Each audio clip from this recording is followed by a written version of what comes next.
Now let me ask you a question, and I want you to be honest.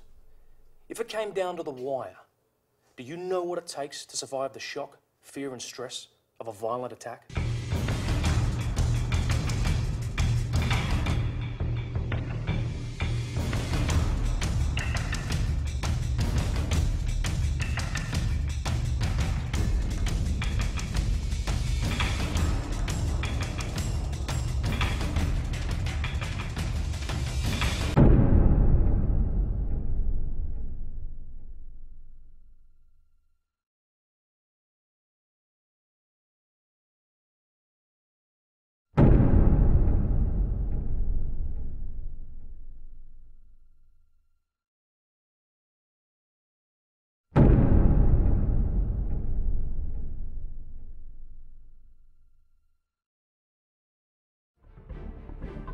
Krav Maga on one hand is extremely sophisticated, on the other hand, very simple.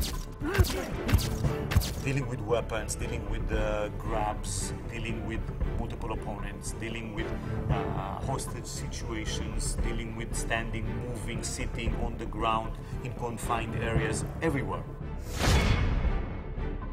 The approach for Krav Maga is overall preparedness against any kind of attack. In a mixed martial arts fight, it's stand-up, it's ground fighting. There are rules. On the street, there are no rules. It takes you from 0 to 60 faster than any other system I've ever seen. Or you can put it this way, that it brings you to a high level of proficiency quickly. That's what Krav Maga does. The Ultimate Krav Maga DVDs were developed for everybody. It doesn't matter if you've had no self-defense experience whatsoever, whether you train in another self-defense system, or you're a current student of Krav Maga, beginner, intermediate, advanced, or you're a Krav Maga instructor, you will benefit from these DVDs.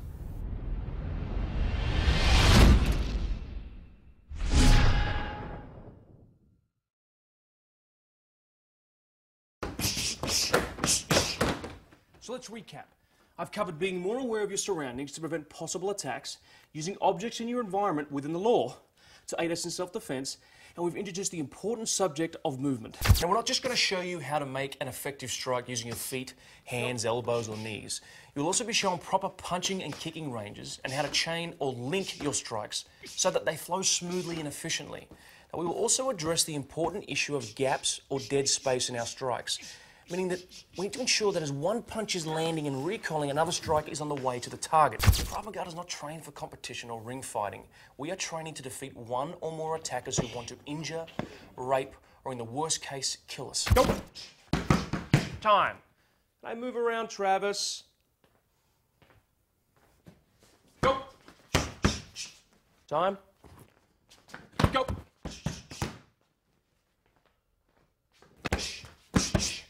What was Travis doing? As he was striking the pad and recoiling, the second strike was delivered, eliminating the dead spaces or gaps.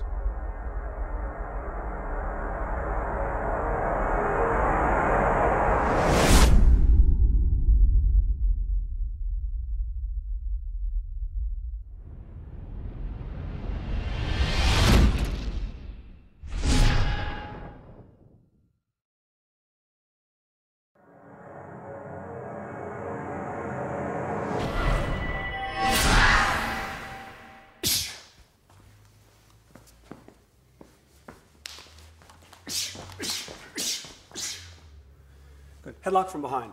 Specifically, a bar arm. The headlock comes on from behind. If I had time, I would tuck my chin early. Even before the headlock came on, if I realized he was here, relax your hands, if I realized the attack was coming, I would tuck my chin. I'm going to assume right now that I don't have that time. I'm totally surprised, and this happens to me. From here, my hands are going to want to go where they feel pain. I make my hands like hooks. I pluck explosively.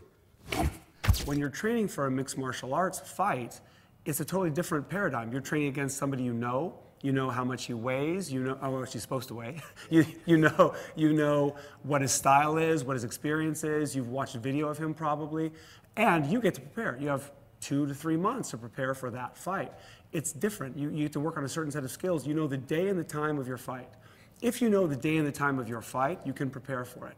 Krav Maga takes a different approach. You may not be attacked tomorrow, It might be a year from now, it might be 2 years from now. It might be the day after you learn how to defend yourself. It might be a year after you stop training.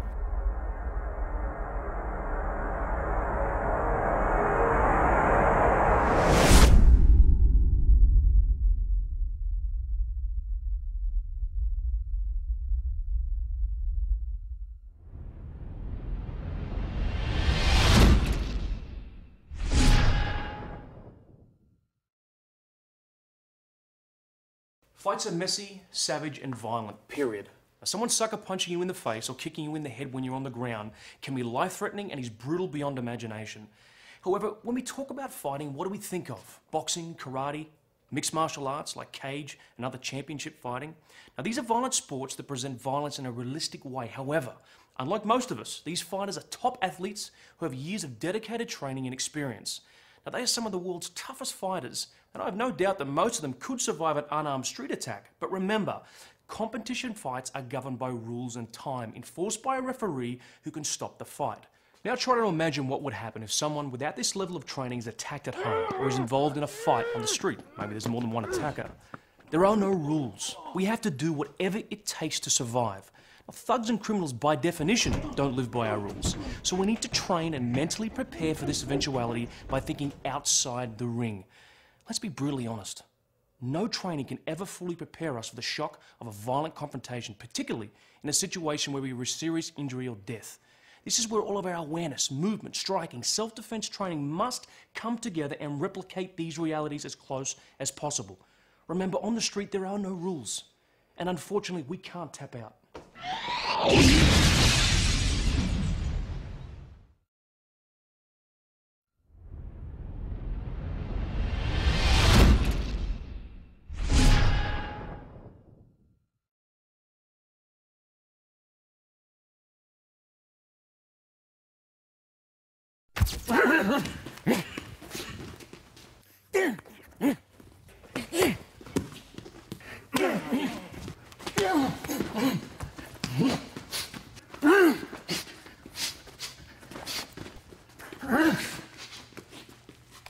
I'm sure that within the next few years, 5 to 10, Krav Maga will have a strong foothold in all the sectors of self-defense, realistic self-defense and fighting skills, whether for military, law enforcement, protection services, security services, and civilians.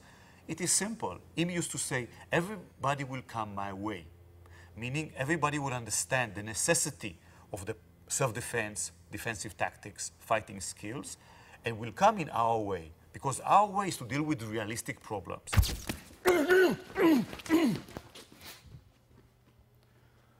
What happens if the attacker is using the other hand while making the threat? Meaning he's pushing me. He's pushing me, he wants to send me somewhere, to distance myself from him.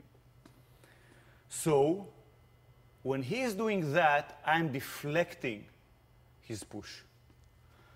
Deflecting the push and sending my other hand for redirecting the line of fire.